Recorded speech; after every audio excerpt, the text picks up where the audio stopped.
Welcome. നമ്മൾ ഇന്നൊരു PYQ ഡിസ്കഷനാണ് ചെയ്യാൻ പോകുന്നത്.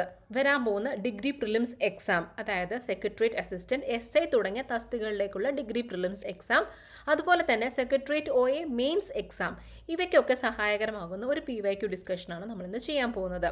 ഫസ്റ്റ് ക്വസ്റ്റ്യൻ: 2022 ജനുവരി 21 3 സംസ്ഥാനങ്ങൾ അവരുടെ 50-ാം സംസ്ഥാന ദിനം ആചരിച്ചു.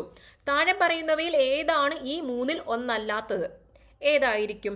നമുക്ക് ഓപ്ഷനിൽ നിന്ന് തന്നെ ഒരു ക്ലൂ കിട്ടി ഇതിനെപ്പറ്റി. എന്താണ്? ഇതൊരു നോർത്ത് ഈസ്റ്റേൺ സ്റ്റേറ്റ് ആണ്. ഓക്കെ. അതുപോലെ തന്നെ ഈ ഒരുമിച്ച് ഫോം ചെയ്ത ഈ 3 സ്റ്റേറ്റും ഏത് വർഷമാണ് ഫോം ചെയ്തതെന്നുള്ളത് നമുക്ക് ഈ ക്വസ്റ്റ്യൻ കിട്ടും. കാരണം 2022 50-ാം സംസ്ഥാന ദിനം ആചരിച്ചു എന്ന് പറഞ്ഞല്ലേ. അപ്പോൾ അവർ ഏത് വർഷമായിരിക്കും ഈ 3 സ്റ്റേറ്റ്സും ഒരുമിച്ച് ഫോം ചെയ്തിട്ടുണ്ടാവുക? 2022 നിന്ന് 50 കുറച്ചാൽ നമുക്ക് എന്ത് കിട്ടും? 1972 എന്ന് കിട്ടും അല്ലേ. പക്ഷേ 1972 ഫോം ചെയ്തു എന്ന് വിചാരിക്കരുത്. കാരണം ഈ 1972 അവരുടെ ഫസ്റ്റ് ആനിവേഴ്സറി ആണ്. സ്റ്റേറ്റ് ഫോം ചെയ്തതിൻ്റെ ഫസ്റ്റ് ആനിവേഴ്സറി ആണ് കിട്ടുന്നത്. ഓക്കെ. അപ്പോൾ ഏത് വർഷമായിരിക്കും അവർ ഫോം ചെയ്തിട്ടുണ്ടാവുക? 1971 ഓക്കെ. അപ്പം നമ്മളോട് ഇൻഡയറക്റ്റ് ആയിട്ട് ഈ ചോദ്യം എന്താണ്? 1971 ഒരുമിച്ച് ഫോം ചെയ്ത 3 നോർത്ത് ഈസ്റ്റേൺ സ്റ്റേറ്റിൽ പെടാത്ത സ്റ്റേറ്റ് ഏതാണെന്നാണ് നമ്മളോട് ഈ ചോദ്യത്തിൽ ചോദിച്ചിരിക്കുന്നത്. ഏതാണ്? നാഗാലാൻഡ് ആണ്. ഓക്കെ. അപ്പം 1971 ഒരുമിച്ച് ഫോം ചെയ്ത 3 സ്റ്റേറ്റ്സ് ഏതൊക്കെയാണ്? മണിപ്പൂർ, മേഘാലയ, ത്രിപുര. ഓക്കെ.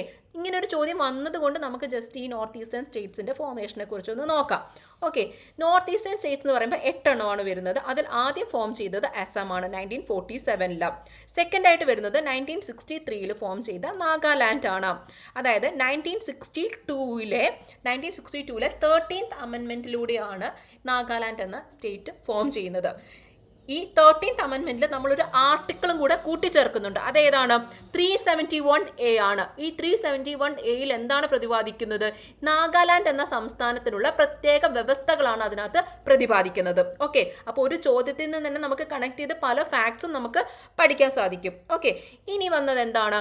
1971 ഫോം ചെയ്ത 3 സ്റ്റേറ്റ്സ് ആണ്. ഏതൊക്കെയാണ്? മണിപ്പൂർ, മേഘാലയ, ത്രിപുര. ഓക്കെ. ഈ ത്രിപുര നമുക്ക് കിട്ടും. എങ്ങനെയാണ്? ഒരുമിച്ച് ഫോം ചെയ്ത 3 സ്റ്റേറ്റ്സ്. ഈ ട്രൈ എന്നുള്ള ഈ വാക്കെടുത്താൽ എന്തായാലും ത്രിപുര അതിനകത്ത് വന്നു എന്ന് നമുക്കൊന്ന് ഉറപ്പിക്കാം. പിന്നെ മണിപ്പൂർ, മേഘാലയം നമ്മളൊന്ന് ഓർത്തിരിക്കാം. പിന്നീട് വന്നതാണ് 1975 അടിയന്തരാവസ്ഥയൊക്കെ നടക്കുന്ന ആ സമയത്ത് വന്നു ഏത്? സിക്കിം. ഇതിനു മുൻപേ ഒരു കൺട്രി തന്നെയായിരുന്നു. പിന്നീടാണ് നമ്മുടെ ഒരു സ്റ്റേറ്റ് ആയിട്ട് മാറുന്നത്. അതിനുശേഷം 1987 ഇതുപോലെ 2 സ്റ്റേറ്റ്സ് ഫോം ചെയ്തു. ഏതൊക്കെയാണ് അതൊക്കെ? അരുണാചൽ പ്രദേശും മിസോറാമും ഒരുമിച്ച് ഫോം ചെയ്ത 2 സ്റ്റേറ്റ്സ് ആണ് 1987. ഓക്കെ. ഇനി ജസ്റ്റ് ഇതിൻ്റെ ക്യാപിറ്റലും കൂടെ നമുക്കൊന്ന് നോക്കി വെക്കാം. അരുണാചൽ പ്രദേശിൻ്റെ ക്യാപിറ്റലാണ് ഇറ്റാനഗർ. അസം ദിസ്പൂർ, മണിപ്പൂർ ഇംഫാൽ, മേഘാലയ ഷില്ലോങ്, ത്രിപുര അഗർത്തല, മിസോറാം ഐസ്വാൾ, നാഗാലാൻഡ് കൊഹിമ, സിക്കിം ഗാംഗ്ടോക്ക്. ഇതും പലപ്പോഴായിട്ട് ചോദിച്ച ഒരു ചോദ്യം തന്നെയാണ്. വ്യാവസായികവൽക്കരണത്തിന്റെ അടിസ്ഥാനത്തിൽ സാമ്പത്തിക വികസനത്തിന് ഒരു പദ്ധതി തയ്യാറാക്കുന്നതിനായി 1938 ദേശീയ ആസൂത്രണ സമിതി സ്ഥാപിക്കുന്നതിൽ പ്രധാന പങ്കുവഹിച്ചത് ആരാണ്? ചോദ്യം ഇത്രയേ ഉള്ളൂ. 1938 ദേശീയ ആസൂത്രണ സമിതി സ്ഥാപിച്ചു. ഇത് ഈ സ്ഥാപിക്കുന്നതിൽ പ്രധാന പങ്കുവഹിച്ചത് ആരാണെന്നാണ് നമ്മളോട് ചോദിച്ചിരിക്കുന്നത്. ആരാണ്? സുഭാഷ് ചന്ദ്രബോസ് ആണ്. ഈ ആസൂത്രണ സമിതി എന്തായിട്ടാണ് അറിയപ്പെടുന്നത്? ആസൂത്രണ കമ്മീഷന്റെ മുൻഗാമി എന്നാണ് അറിയപ്പെടുന്നത്. അതായത് നാഷണൽ പ്ലാനിംഗ് കമ്മീഷൻ 1950 ഫോം ചെയ്ത നാഷണൽ പ്ലാനിംഗ് കമ്മീഷന്റെ മുൻഗാമി എന്നാണ് 1938 സ്ഥാപിച്ച ദേശീയ ആസൂത്രണ സമിതി അറിയപ്പെടുന്നത്. ആ സ്ഥാപിക്കുന്നതിൽ പ്രധാന പങ്കുവഹിച്ച വ്യക്തി ആരാണെന്ന് ചോദിച്ചാൽ ആരാണ്? സുഭാഷ് ചന്ദ്രബോസ് ആണ്. അതിനൊരു കാരണം കൂടിയുണ്ട്. എന്താണ്? 1938 INC സമ്മേളനത്തിന്റെ പ്രസിഡന്റ് ആരായിരുന്നു? സുഭാഷ് ചന്ദ്രബോസ് ആയിരുന്നു. ഹരിപുര സമ്മേളനമാണ് അതിന്റെ പ്രസിഡന്റ് ആരായിരുന്നു? സുഭാഷ് ചന്ദ്രബോസ് ആയിരുന്നു. അതിനുശേഷം 1939 സുഭാഷ് ചന്ദ്രബോസ് തന്നെയായിരുന്നു പ്രസിഡന്റ്. പക്ഷെ ഒരു വ്യത്യാസമുണ്ട്. എലക്റ്റഡ് പ്രസിഡന്റ് ആയിരുന്നു സുഭാഷ് ചന്ദ്രബോസ്. ഇങ്ങനെ ഒരു റെക്കോർഡ് അദ്ദേഹത്തിനുണ്ട്. First elected president of INC. Okay. പക്ഷേ ഇത് മറ്റൊരു രീതിയിൽ ചോദിച്ചാൽ എന്താണ്? ദേശീയ ആസൂത്രണ കമ്മിറ്റിയുടെ രൂപീകരണത്തിന് നേതൃത്വം നൽകിയത് ചോദിച്ചാൽ സുഭാഷ് ചന്ദ്രബോസ് ആണ്. പക്ഷേ 1938 ആരുടെ അധ്യക്ഷതയിലാണ് ദേശീയ ആസൂത്രണ കമ്മിറ്റി നിലവിൽ വന്നതെന്ന് ചോദിച്ചാൽ ആരാണ്? അത് ജവഹർലാൽ നെഹ്റുവിൻ്റെ അധ്യക്ഷതയിലാണ്. ഹരിപുര INC സമ്മേളനം തന്നെ. അപ്പോൾ 2 തരത്തിലും ചോദിക്കാം. രൂപീകരണത്തിന് നേതൃത്വം നൽകിയത് ആരാണെന്ന് ചോദിച്ചാൽ ആരാണ്? സുഭാഷ് ചന്ദ്രബോസ് ആണ്. പക്ഷേ അധ്യക്ഷൻ ആരാണെന്ന് ചോദിച്ചാൽ ആരുടെ അധ്യക്ഷതയിലാണ് ഇത് രൂപീകരിച്ചത് എന്ന് ചോദിച്ചാൽ അതാരാണ്? ജവഹർലാൽ നെഹ്റു ആണ്. ദേശീയ ആസൂത്രണ കമ്മിറ്റി എന്ന ആശയം അവതരിപ്പിച്ചത് ആരാണെന്ന് ചോദിച്ചാൽ ആരാണ്? മേഘനാഥ സാഹയാണ്. ഇനി ആസൂത്രണ കമ്മീഷനെ പറ്റി നമ്മൾ പറഞ്ഞു. ആസൂത്രണ കമ്മീഷൻ നിലവിൽ വന്ന എന്നാണ്? 1950 മാർച്ച് 15-നാണ്. ആസൂത്രണ കമ്മീഷന്റെ ആദ്യത്തെ അധ്യക്ഷൻ ആരായിരുന്നു? അത് ജവഹർലാൽ നെഹ്റു ആയിരുന്നു. അടുത്ത ചോദ്യം, കേരളം സമ്പൂർണ്ണ സാക്ഷരതയുള്ള സംസ്ഥാനമായി പ്രഖ്യാപിച്ച വർഷം ഏതാണ്? 1991 ആണ്. 1991 കേരളം സമ്പൂർണ്ണ സാക്ഷരതയുള്ള സംസ്ഥാനമായിട്ട് പ്രഖ്യാപിച്ചത്. 1991 ഏപ്രിൽ 18-നാണ് കേരളം സമ്പൂർണ്ണ സാക്ഷരതാ സംസ്ഥാനമായി പ്രഖ്യാപിക്കപ്പെട്ടത്. കോഴിക്കോട്ടെ മാനാഞ്ചിറ ചതുരത്തിൽ, മാനാഞ്ചിറ സ്ക്വയറില്ലേ, മാനാഞ്ചിറ സ്ക്വയറിൽ വെച്ചിട്ട് നവസാക്ഷരരായ മലപ്പുറത്തെ ചേലക്കോടൻ ആയിഷ ആയിരുന്നു രാജ്യത്തെ ആദ്യത്തെ സമ്പൂർണ്ണ സാക്ഷരതാ സംസ്ഥാനമായി പ്രഖ്യാപിച്ചത്. ഓക്കെ, ഇനി 2 ചോദ്യങ്ങളും കൂടെ ഇതിനകത്ത് വരും. എന്താണ്? സമ്പൂർണ്ണ സാക്ഷരത നേടിയ ആദ്യത്തെ പട്ടണം ചോദിച്ചാൽ ഏതാണ്? നമ്മുടെ കോട്ടയമാണ്. ഏത് വർഷമാണ്? 1989 ജൂൺ 18. ഇനി സമ്പൂർണ്ണ സാക്ഷരത നേടിയ ആദ്യത്തെ ജില്ല ചോദിച്ചാൽ അത് ഏതാണ്? എറണാകുളമാണ്. 1990 ഫെബ്രുവരി 9. ഓക്കെ, അപ്പോൾ എല്ലാം ഒരു 1 ഇയർ ഡിഫറൻസിലാണ്. ആദ്യത്തെ പട്ടണം കോട്ടയം 1989, ആദ്യത്തെ ജില്ല എറണാകുളം 1990. ഇനി ആദ്യത്തെ സംസ്ഥാനം കേരളം 1991. ഓക്കെ, ഒരു സങ്കോചപരമായ ധനനയത്തിൽ സർക്കാർ എന്താണ് ചെയ്യുന്നത്? അതായത് what does the government do in A കോൺട്രാക്ഷണറി fiscal policy? അപ്പോൾ എന്താണ് ഫിസ്ക്കൽ പോളിസി എന്നറിയണം അല്ലേ? അതുപോലെ എന്താണ് കോൺട്രാക്ഷണറി ഫിസ്ക്കൽ പോളിസി, എന്താ സങ്കോചപരമായ ഫിസ്ക്കൽ പോളിസി എന്താണെന്ന് നമുക്ക് അറിയണം. ഓക്കെ, നമുക്കറിയാം, നമുക്ക് ഫിസ്ക്കൽ പോളിസി ഉണ്ട്, മോണിറ്ററി പോളിസി ഉണ്ട് അല്ലേ? മോണിറ്ററി പോളിസി ആണെങ്കിൽ ആരാണ് അത് ഇംപ്ലിമെൻറ്റ് ചെയ്യുന്നത്? നമ്മുടെ സെൻട്രൽ ബാങ്കായ RBI ആണ് മോണിറ്ററി പോളിസി അഥവാ പണനയം ഇംപ്ലിമെൻറ്റ് ചെയ്യുന്നത്. ഓക്കെ, അതേസമയം ഫിസ്ക്കൽ പോളിസി ധനനയം ആരാണ് ഇംപ്ലിമെൻറ്റ് ചെയ്യുന്നത്? നമ്മുടെ ഗവൺമെൻറ് ആണ് ഇംപ്ലിമെൻറ്റ് ചെയ്യുന്നത്. ഇനി എങ്ങനെയാണ് ഇവരിത് ഇംപ്ലിമെൻറ്റ് ചെയ്യുന്നത്? മോണിറ്ററി പോളിസി ആണെങ്കിൽ RBI റിപ്പോ റേറ്റ്സിലൊക്കെ മാറ്റം വരുത്തിയിട്ടാണ് അത് ചെയ്യുന്നത്. ഇനി അതേസമയം നമ്മുടെ ഗവൺമെൻറ് ഫിസ്ക്കൽ പോളിസിയിൽ എന്താണ് ചെയ്യുന്നത്? ടാക്സസും അതുപോലെ തന്നെ ഗവൺമെൻറ് സ്പെൻഡിങ്ങിലും മാറ്റം വരുത്തിയിട്ടാണ് ഗവൺമെൻറ് ഫിസ്ക്കൽ പോളിസി ഇംപ്ലിമെൻറ്റ് ചെയ്യുന്നത്. അപ്പോൾ വ്യത്യാസം മനസ്സിലായല്ലോ.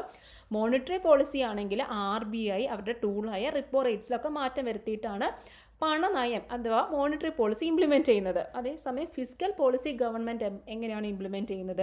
ഗവൺമെൻറ് സ്പെൻഡിങ്ങിലും അതുപോലെ തന്നെ ടാക്സിലും മാറ്റം വരുത്തിയിട്ടാണ് ഫിസ്ക്കൽ പോളിസി ഗവൺമെൻറ് ഇംപ്ലിമെൻറ്റ് ചെയ്യുന്നത്.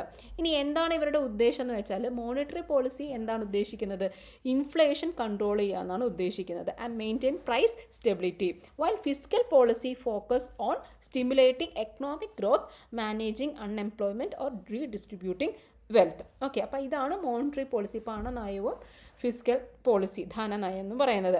ഇനി നമുക്കറിയാം, ഈ ഫിസ്ക്കൽ പോളിസി നമ്മളോട് ചോദിച്ചിരിക്കുന്നത് സങ്കോചപരമായ ഫിസ്ക്കൽ പോളിസി എന്നാണ് ചോദിച്ചിരിക്കുന്നത്. അതായത് നമുക്ക് ഫിസ്ക്കൽ പോളിസി 2 ടൈപ്പ് ഉണ്ട്. അതിലൊന്നാണ് ഈ കോൺട്രാക്ഷണറി ഫിസ്ക്കൽ പോളിസി എന്ന് പറയുന്നത്. ഈ കോൺട്രാക്ഷണറി ഫിസ്ക്കൽ പോളിസിയിൽ ഗവൺമെൻറ് എന്താ ചെയ്യുന്നതെന്ന് വെച്ചാൽ, കോൺട്രാക്ഷണറി എന്ന് പറഞ്ഞാൽ നമ്മൾ നേരത്തെ ക്വസ്റ്റ്യനിൽ തന്നെ പറഞ്ഞതാണ് സങ്കോചപരമായ അല്ലേ?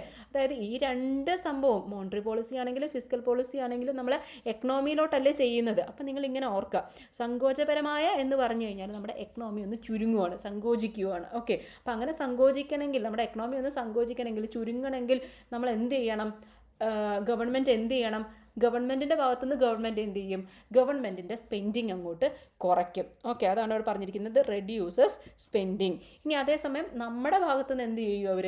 നമ്മുടെ ടാക്സ് അങ്ങോട്ട് കൂട്ടും. അപ്പോൾ നമ്മൾ അങ്ങോട്ട് അടയ്ക്കേണ്ട ടാക്സ് എന്ത് ചെയ്യും? അവർ കൂട്ടും. ഓക്കെ, അപ്പോൾ എന്തായിരിക്കും? നമ്മുടെ എക്കണോമിയിലോട്ട് പോകുന്ന പൈസ കുറയത്തില്ല. കാരണം നമുക്ക് ടാക്സ് കൂടുതൽ ഗവൺമെൻറ്റിലോട്ട് അടയ്ക്കേണ്ടി വരുമ്പോൾ നമ്മുടെ കയ്യിലെ പൈസ കുറയും. അങ്ങനെ നമുക്ക് മാർക്കറ്റിലോട്ട് നമ്മൾ മേടിക്കുന്ന സാധനങ്ങളൊക്കെ കുറയും. അങ്ങനെ മാർക്കറ്റിലോട്ട് എത്തുന്ന മണിയും എന്ത് ചെയ്യും?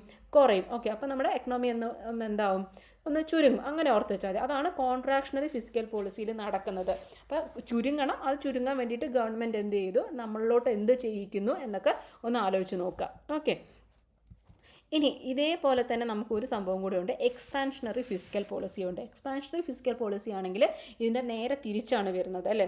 നേരത്തെ നമ്മൾ ഗവൺമെൻറ്റിൻ്റെ ഫണ്ടിങ് കുറയ്ക്കുക എന്നുള്ളതാണെങ്കിൽ ഗവൺമെൻറ് ഇവിടെ എന്ത് ചെയ്യും, ഗവൺമെൻറ്റിൻ്റെ ഫണ്ടിങ് കൂട്ടും. അതുപോലെ തന്നെ ടാക്സ് റേറ്റും എന്ത് ചെയ്യും, കുറയ്ക്കും. ഇങ്ങനെ ചെയ്ത് കഴിയുമ്പോൾ എന്ത് സംഭവിക്കുന്നത് വെച്ചാൽ, നേരത്തെ ആണെങ്കിൽ ഞാൻ പറഞ്ഞു നമ്മുടെ പർച്ചേസിങ് പവർ കുറയുകയാണ് ചെയ്യുന്നത്. പക്ഷേ ഇവിടെ ആണെങ്കിൽ എന്താണ്, നമ്മുടെ പർച്ചേസിങ് പവർ കൂടും. കാരണം നമ്മുടെ ടാക്സ് ഒക്കെ കുറച്ച് കഴിഞ്ഞാൽ നമ്മുടെ കയ്യിൽ പൈസ കൂടുതൽ വരും, നമ്മുടെ പർച്ചേസിങ് പവർ കൂടും അല്ലേ. ഈ പർച്ചേസിങ് പവർ കൂടിയാൽ എന്താണ് അവിടെ ഒരു ലാഭം ഉണ്ടാകുന്നത്, കുറച്ചും കൂടെ നന്നായിട്ട് ബിസിനസ്സുകൾ നടക്കും അല്ലേ.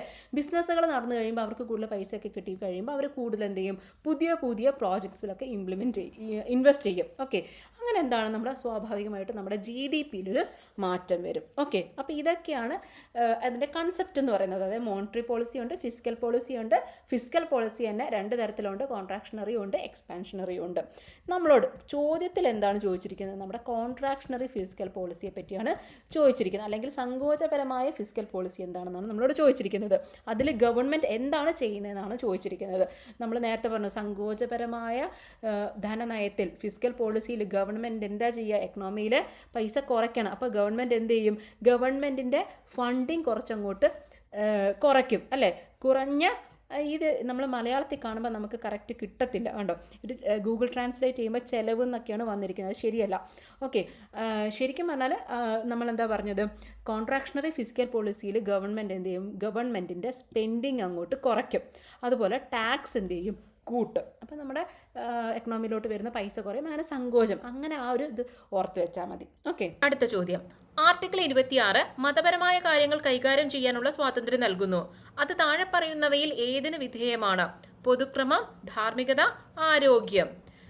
Article 26 provides freedom to manage religious affairs, which is subjected to which of the following? Public order, morality, health. ഉത്തരം എന്താണ്? നമുക്ക് കാണുമ്പോൾ തന്നെ മനസ്സിലാവും എന്താണ്, all of the above ആണ്. Right to freedom of religion വരുന്നത് ഏതൊക്കെ ആർട്ടിക്കിൾസിലാണ്? 25 to 28 ആണ്. 25 to 28 right to freedom of റിലീജിയൻസിനെ കുറിച്ചുള്ള കാര്യങ്ങളൊക്കെ വരുന്നത്. ഏകദിന അന്താരാഷ്ട്ര ക്രിക്കറ്റിൽ സച്ചിൻ ടെണ്ടുൽക്കർ എത്ര റൺസാണ് നേടിയത്? 18,426 ആണ് ഉത്തരം. ഇത് നമുക്കിങ്ങനെ ഓർത്തിരിക്കാം, ഏകദിനമല്ലേ. ഓക്കെ, അപ്പം റൺസ് തുടങ്ങുന്നത് 1-ലാണ്. പിന്നെ ഈ നമ്പറിൻ്റെ പാറ്റേൺ ഒന്ന് ശ്രദ്ധിച്ചു നോക്കൂ, 8526. ഈ 6 ഇവിടോട്ട് വന്നിരുന്നെങ്കിൽ എന്തായേനെ, 8642 എന്നായേനെ അല്ലേ. എല്ലാം എന്താണ്, 10-ന് താഴെയുള്ള എല്ലാ ഈവൺ നമ്പേഴ്സും കറക്റ്റ് ഓർഡറിൽ 8642 എന്നായേനെ. പക്ഷെ അങ്ങനെയല്ല, എന്നാലും നമുക്ക് ഇങ്ങനെ ഒരു എന്താ പറയുക, ജസ്റ്റ് ഇതിങ്ങനെ ഓർത്തിരുന്ന ജസ്റ്റ് ഒന്ന് എന്താ പറയുക, നമുക്ക് ഓർത്തെടുക്കാൻ പറ്റും ഇതാണ് ആൻസർ എന്നുള്ളത്. ഓക്കെ, അപ്പോൾ ജസ്റ്റ് അങ്ങനെ ഒന്ന് ഓർത്തിരിക്കുക. അടുത്ത ചോദ്യം. കമ്പ്യൂട്ടറിൻ്റെ സെൻട്രൽ പ്രോസസ്സിംഗ് യൂണിറ്റ് വേഗതയിലുള്ള പ്രോസസ്സിങ്ങിനായി പതിവായി ഉപയോഗിക്കുന്ന നിർദ്ദേശങ്ങളും ഡാറ്റയും താൽക്കാലികമായി സംഭരിക്കുന്ന സപ്ലിമെൻ്ററി മെമ്മറി സിസ്റ്റം. കുറച്ചും കൂടെ നമുക്ക് വേഗത്തിൽ മനസ്സിലാക്കുന്നത് ഇംഗ്ലീഷിലുള്ള ചോദ്യമായിരിക്കും. The supplementary memory system that temporarily stores frequently used instructions and data for faster processing by a computer central processing unit. അതായത് സ്പീഡായിട്ട് നമ്മൾ കാര്യങ്ങൾ ചെയ്യാൻ വേണ്ടിയിട്ട് സെൻട്രൽ പ്രോസസ്സിംഗ് CPU യൂസ് ചെയ്യുന്ന മെമ്മറി താഴെ തന്നിരിക്കുന്നതിൽ ഏതാണെന്ന്. അതായത് ഫ്രീക്വൻ്റ്ലി നമ്മൾ യൂസ് ചെയ്യുന്ന ഡാറ്റാസ് കുറച്ചും കൂടെ എന്താ പറയുക, ഫാസ്റ്റായിട്ട് ആക്സസ് ചെയ്യാൻ പറ്റിയാലല്ലേ നമ്മുടെ കാര്യങ്ങൾ പെട്ടെന്ന് നടക്കുക. ഓക്കെ, അപ്പോൾ ആ മെമ്മറി ഇതിൽ തന്നിരിക്കുന്നത് ഏതാണെന്നാണ് നമ്മളോട് ചോദിച്ചിരിക്കുന്നത്. നമുക്ക് 2 സംശയങ്ങൾ വരാം, റാം ആണോ ക്യാഷ് മെമ്മറി ആണോ എന്ന്. എന്തായാലും ഹാർഡ് ഡിസ്കോ ഫ്ലാഷ് മെമ്മറി ഒന്നും ആവില്ല. ഓക്കെ, റാം അല്ല, ഉത്തരം ക്യാഷ് മെമ്മറിയാണ്. കാരണം CPU-നോട് ഏറ്റവും അടുത്തിരിക്കുന്ന മെമ്മറി ഏതാണ്? ക്യാഷ് മെമ്മറിയാണ്. അപ്പോൾ പെട്ടെന്ന് ആക്സസ് ചെയ്യുന്നത് ഏതിന്നായിരിക്കും? ക്യാഷ് മെമ്മറിയിൽ നിന്ന് തന്നെയായിരിക്കും. ഓക്കെ, അപ്പം ക്യാഷ് എന്ന് പറയുന്നത് എന്താണ്? It is a supplementary memory system that temporarily stores frequently used instruction. ക്യാഷിൽ സ്റ്റോർ ചെയ്യുന്നത് നമ്മൾ എങ്ങനത്തെ ഡാറ്റാസ് ആണ്? ഫ്രീക്വൻ്റ്ലി യൂസ്ഡ് ഇൻസ്ട്രക്ഷൻസ് ആണ് സ്റ്റോർ ചെയ്യുന്നത്. അതും പെർമനൻ്റ് ആയിട്ടല്ല സ്റ്റോർ ചെയ്യുന്നത്, ടെമ്പറലി ആണ് സ്റ്റോർ ചെയ്യുന്നത്. എന്താ അതിനോട് ഗുണം എന്താണ്? ഫാസ്റ്റർ പ്രോസസ്സിംഗ് ആയിരിക്കും ഉണ്ടാവുക. കണ്ടോ, ഈ ഒരു ഫിഗർ നോക്കുക. നമ്മുടെ ക്യാഷ് മെമ്മറി എന്ന് പറയുന്നത് CPU-നോട് ഏറ്റവും അടുത്ത് നിൽക്കുന്ന മെമ്മറിയാണ് റാമിനെക്കാട്ടിൽ. അപ്പം ഏറ്റവും ഫാസ്റ്റായിട്ട് ആക്സസ് ചെയ്യാൻ വേണ്ടിയിട്ട് നമ്മൾ യൂസ് ചെയ്യുന്ന മെമ്മറി ഏത് തന്നെയായിരിക്കും? ക്യാഷ് മെമ്മറി തന്നെയായിരിക്കും. താഴെ പറയുന്ന പുനരുപയോഗ ഊർജ്ജ സ്രോതസ്സുകൾ ഇന്ത്യയിലെ വൈദ്യുതോൽപാദനത്തിൽ അവയുടെ സംഭാവന കുറയുന്ന ക്രമത്തിൽ ക്രമീകരിക്കുക. റീയൂസബിൾ എനർജി സോഴ്സസ് ആണ് താഴെ കൊടുത്തിരിക്കുന്നത് അല്ലേ. ഇതിൽ നമ്മുടെ ഇലക്ട്രിസിറ്റി പ്രൊഡക്ഷന് ഇവ കൊടുക്കുന്ന സംഭാവന നമ്മൾ കണ്ടെത്തണം. എന്നിട്ട് അത് കുറയുന്ന ക്രമത്തിൽ നമ്മൾ ക്രമീകരിക്കണം. കുറയുന്ന ക്രമത്തിൽ, അതായത് ഏറ്റവും കൂടുതൽ തൊട്ടിട്ട് ഏറ്റവും കുറവ് വരെ നമ്മൾ ക്രമീകരിക്കണം. അപ്പോൾ തന്നിരിക്കുന്ന പുനരുപയോഗ ഊർജ്ജ സ്രോതസ്സുകൾ ഏതൊക്കെയാണ്? സൗരോർജ്ജം, കാറ്റ്, ബയോമാസ്. ഇതിൽ ഏറ്റവും കൂടുതൽ ഇലക്ട്രിസിറ്റി പ്രൊഡക്ഷനെ സഹായിക്കുന്ന സംഭാവന കൊടുക്കുന്നത് ഏതാണ്? സൗരോർജ്ജമാണോ, കാറ്റാണോ, ബയോമാസ് ആണോ? നമുക്കറിയാം ഏതാണ്? സൗരോർജ്ജമാണ് അല്ലേ. പിന്നെ രണ്ടാമതായിട്ട് കൊടുക്കുന്ന ഏതാണ്? കാറ്റാണോ, ബയോമാസ് ആണോ? രണ്ടാമതായിട്ട് കൊടുക്കുന്നത് കാറ്റാണ്. പിന്നീടാണ് എന്ത് വരുന്നത്? ബയോമാസ് വരുന്നത്. അപ്പോൾ ഉത്തരം എന്തായിരിക്കും? സൗരോർജ്ജം, കാറ്റ്, ബയോമാസ്. നമ്മളോട് ചോദിച്ചിരിക്കുന്നത് കുറയുന്ന ക്രമത്തിൽ ക്രമീകരിക്കാനാണ് പറഞ്ഞിരിക്കുന്നത്. അപ്പോൾ ഏറ്റവും കൂടുതലോട്ട് ഏറ്റവും കുറവ് വരെ. അടുത്ത ചോദ്യം, what is the angle between the hour hand and the minute hand of the clock 6:40? അതായത് നമുക്ക് ആ ഇക്വേഷൻ ഉണ്ടല്ലേ, theta is equal to 30h minus 11/2m എന്നൊരു ഇക്വേഷൻ ഉണ്ട്. അത് വെച്ച് നോക്കുമ്പോൾ നമുക്ക് ഉത്തരം എന്ത് കിട്ടും? 40 എന്ന് കിട്ടും കേട്ടോ. 30h എന്ന് പറയുന്നത് എന്താണ്? നമ്മുടെ മണിക്കൂറിൻ്റെ ആണ് ചോദിച്ചിരിക്കുന്നത്. അപ്പം മണിക്കൂർ ഇവിടെ എത്രയാണ്? 6 മണിക്കൂറാണ് അല്ലേ. അപ്പം 30h. ഇനി എന്താണ്? മൈനസ് 11/2 അങ്ങനെ കൊടുക്കുക. പിന്നെ എന്ത് വേണം? 11/2m ആണ് ചോദിച്ചിരിക്കുന്നത്. m എന്ന് പറയുന്നത് എന്താണ്? മിനിറ്റ് ആണ്. ഇവിടെ മിനിറ്റ് എന്താണ് വരുന്നത്? 40 ആണ് വരുന്നത്. ഓക്കെ, പക്ഷെ ആൻസറിൽ ഒരു പ്രശ്നം ഉണ്ടായിരിക്കും. നമുക്ക് -40 എന്നാണ് വരുന്നത്. പക്ഷെ അത് കണക്കാക്കണ്ട, നമ്മൾ പോസിറ്റീവ് വാല്യൂ മാത്രം എടുത്താൽ മതി. ഓക്കെ, അടുത്ത ചോദ്യം, choose the incorrect spellings. Incorrect spelling choose ചെയ്യുക. നമ്മളെ കൺഫ്യൂഷൻ ആക്കാൻ വേണ്ടിയിട്ടല്ല, കറക്റ്റ് അല്ല ഇൻകറക്റ്റ് സ്പെല്ലിംഗ് ഏതാണെന്നാണ് നമ്മളോട് ചൂസ് ചെയ്യാൻ പറഞ്ഞിരിക്കുന്നത്. നമുക്ക് നോക്കുമ്പോൾ തന്നെ മനസ്സിലാവും 2ഉം 3 എന്താണ്? ഇൻകറക്റ്റ് സ്പെല്ലിംഗ് ആണ്. അപ്പോൾ ഓപ്ഷൻ ബി ആണ് ഉത്തരം വരുന്നത്. പക്ഷിക്കൂട് എന്ന പദത്തിന്റെ പര്യായം ചുവടെ നൽകിയിരിക്കുന്നവയിൽ നിന്നും കണ്ടെത്തുക. പക്ഷിക്കൂട് എന്താണ്? അകം, നീടം, കന്തളം, നിടിലം. ഏതാണ്? നീഢമാണ് കേട്ടോ. നീഢമാണ് പക്ഷിക്കൂടിന്റെ പര്യായ പദം. അപ്പം നമുക്ക് ജസ്റ്റ് ഒന്ന് നോക്കാം. പക്ഷിയുടെ പര്യായ പദങ്ങൾ എന്തൊക്കെയാണ്? പറവ, ഹകം, വിഹകം, നഭസംഗമം, നീടജം, പത്രി. ഇത് നമുക്കൊരു കണക്ഷൻ കാണാൻ പറ്റും. പക്ഷിക്ക് എന്തുണ്ട്? പത്രി എന്നുണ്ട് അല്ലേ. ഇനി ചിറകില്ലേ, പക്ഷികളുടെ ചിറക്, അതിന് നമ്മൾ എന്ത് പറയും? പത്രം എന്ന് പറയും. ഓക്കെ, ചിറകിന് പത്രം എന്നും പക്ഷിക്ക് പത്രി എന്നും പറയും. അതേപോലെ തന്നെ നമുക്കറിയാം, നമ്മളിപ്പോൾ പറഞ്ഞു പക്ഷിക്കൂട് എന്താണ്? നീഢമാണ് അല്ലേ. അപ്പം പക്ഷിക്ക് നീടജം എന്ന് പറയും. ഓക്കെ, നീടജം എന്ന് പറഞ്ഞാൽ പക്ഷിയാണ്, പക്ഷെ നീടം എന്ന് പറഞ്ഞാൽ എന്താണ്? പക്ഷിക്കൂടാണ്. ഇനി പത്രം എന്ന് പറഞ്ഞാൽ എന്താണ്? ചിറകാണ്. കാരണം പത്രമൊക്കെ പത്രക്കാർ ഇങ്ങനെ വലിച്ചെറിയല്ലേ ചെയ്തത്, അതിങ്ങനെ പറന്നു വരത്തില്ല. അപ്പം ചിറകാണ് പത്രം എന്ന് പറയുന്നത്. പത്രി എന്ന് പറഞ്ഞാൽ അതെന്താണ്? പക്ഷിയാണ്. ഇനി അതുപോലെ ഗഗം എന്നൊരു വാക്കുണ്ട് ചിറകിന്. ഓക്കെ, പക്ഷെ പക്ഷിക്ക് എന്തുണ്ട്? ഹകം എന്നും ഉണ്ട്, വിഹകം എന്നും ഉണ്ട്. ഹകം, വിഹകം എന്ന് പറഞ്ഞാൽ പക്ഷിയും, ഗഗം എന്ന് പറഞ്ഞാൽ എന്താണ്? അത് ചിറകുമാണ്. ഇനി പക്ഷം എന്ന് പറഞ്ഞാൽ എന്താണ്? ചിറകാണ്. പക്ഷിയാണ് പക്ഷി അല്ലെ. പക്ഷം എന്ന് പറഞ്ഞാൽ എന്താണ്? ചിറകാണ്. അങ്ങനെ നമുക്കൊന്ന് കണക്ട് ചെയ്തെടുക്കാൻ പറ്റും. ഓക്കെ, ഇനി പക്ഷിക്കൂടിൻ്റെ മറ്റ് 2 പര്യായപദങ്ങളും കൂടെ ഉണ്ട്. എന്തൊക്കെയാണ്? പഞ്ചരവും കുലായം. പഞ്ചരം, കുലായം, ഇത് രണ്ടും എന്താണ്? പക്ഷിക്കൂടിൻ്റെ പര്യായപദങ്ങളാണ്. അപ്പോൾ പക്ഷിക്കൂടിൻ്റെ പര്യായപദങ്ങൾ എന്തൊക്കെയാണ്? നീടം, പഞ്ചരം, കുലായം. ഓക്കെ.